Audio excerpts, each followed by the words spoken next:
Cuando pensamos en el poder de Roma, es fácil imaginar legiones marchando bajo estandartes rojos, emperadores pronunciando discursos desde pedestales de mármol o coliseos rugiendo con multitudes enfurecidas, pero detrás de esas imágenes grandiosas había hombres que moldearon el destino del mayor imperio de la antigüedad, los generales. Uno de ellos fue Publio Cornelio Escipión, conocido por la historia con un título ganado a sangre, Africanus. Fue el hombre que derrotó a Aníbal Barca, quizá el enemigo más temido que Roma haya enfrentado. Durante la Segunda Guerra Púnica, con Aníbal devastando Italia tras cruzar los Alpes con elefantes de guerra, Escipión decidió no enfrentarlo directamente. En un movimiento audaz, llevó la guerra hasta Cartago, forzando a Aníbal a regresar para defender su ciudad natal. La batalla decisiva tuvo lugar en Zama, en el año 202 a.C. Escipión estudió las tácticas del enemigo, adaptó sus formaciones y neutralizó a los temidos elefantes de guerra, permitiendo que estos pasaran inofensivamente entre sus líneas. Luego, desorientados por sonidos y gritos, los elefantes se volvieron contra sus propias filas. La victoria no solo salvó a Roma del colapso, sino que aseguró su hegemonía en el Mediterráneo occidental e inició su expansión en la península ibérica. Cayo Mario, oriundo de Arpino y ajeno a la élite senatorial, ascendió por méritos propios.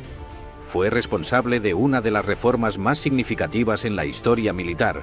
Permitió que ciudadanos sin propiedades se unieran al ejército.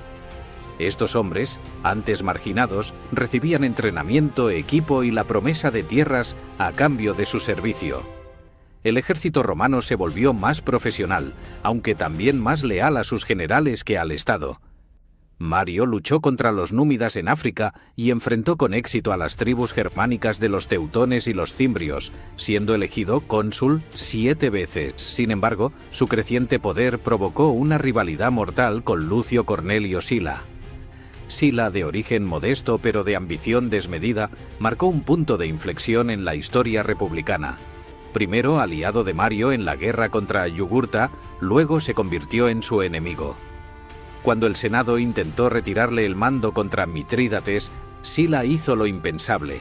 Marchó con sus legiones sobre Roma, tomó el poder como dictador y usó su posición para implementar reformas judiciales y reforzar el poder senatorial. Pero su sello más oscuro fueron las proscripciones, listas de enemigos políticos condenados a muerte. Renunció al poder voluntariamente, pero el daño estaba hecho. Había demostrado que la violencia podía ser una vía legítima al poder. Pompeyo, apodado Magnus, fue un prodigio militar desde joven.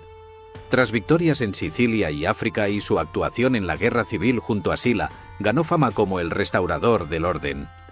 En el año 67 a.C. recibió poderes extraordinarios para erradicar la amenaza pirata en el Mediterráneo y en solo 3 meses lo transformó en un mar seguro para Roma. Más tarde, derrotó a Mitrídates y reorganizó el Oriente, acumulando prestigio y poder. Su alianza con César y Craso en el primer triunvirato dominó la política romana hasta que las tensiones con César culminaron en guerra civil. Derrotado en Farsalia, huyó a Egipto, donde fue asesinado. Su muerte marcó el fin de una era. Julio César fue más que un general, fue una fuerza transformadora. Entre los años 58 y 50 a.C., conquistó la Galia, extendiendo las fronteras romanas y consolidando su poder. Su decisión de cruzar el Rubicón con su ejército en el año 49 a.C. desencadenó una nueva guerra civil. Derrotó a Pompeyo, se alió con Cleopatra en Egipto y fue nombrado dictador vitalicio. Reformó el calendario, centralizó el poder y fue el primero en colocar su rostro en monedas. Pero su acumulación de poder provocó su asesinato en el Senado en el año 44 a.C., en un intento fallido de restaurar la República. Marco Antonio, leal lugarteniente de César, se alzó tras su muerte. Su alianza con Cleopatra lo colocó en el centro de una nueva lucha por el poder. La batalla de Accio, en el año 31 a.C., selló su destino. Derrotado por la flota de Octaviano, se suicidó al igual que Cleopatra. Con su muerte, Egipto fue anexado y la república terminó. Marco Vipsanio Agripa, amigo y general de confianza de Octaviano, fue el arquitecto de esa victoria. En Accio, ejecutó maniobras navales decisivas y aseguró la supremacía de su aliado. Luego, reorganizó el ejército, construyó infraestructuras clave y modernizó Roma. Fue premiado con poder y alianzas matrimoniales, pero nunca buscó la gloria imperial, consolidándose como figura esencial en la fundación del imperio. Germánico, sobrino de Tiberio y descendiente de Marco Antonio, reavivó el espíritu romano tras la masacre de Teutoburgo. Cruzó el Rin, enfrentó a Arminio y enterró con honor a los caídos. Triunfó en batallas como la del río Weser, pero murió joven y en circunstancias sospechosas, dejando un legado de valentía y tragedia. Cneo Julio Agrícola, gobernador de Britania, transformó la provincia con campañas sostenidas y políticas de integración.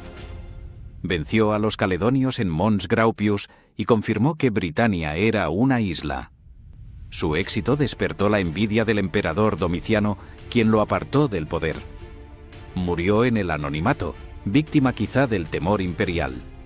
Finalmente, Druso, hermano menor de Tiberio, lideró campañas profundas en Germania y fue querido por sus tropas por compartir sus penurias. Murió joven tras una caída, y su legado se perpetuó en sus descendientes, entre ellos Germánico y Calígula. La historia de Roma suele contarse a través de emperadores y senadores, pero fueron los generales, con su coraje, visión y ambición, quienes realmente trazaron los contornos del imperio. Sus decisiones, muchas veces tomadas en el fragor del combate, definieron el destino de una civilización que aún resuena en la memoria del mundo.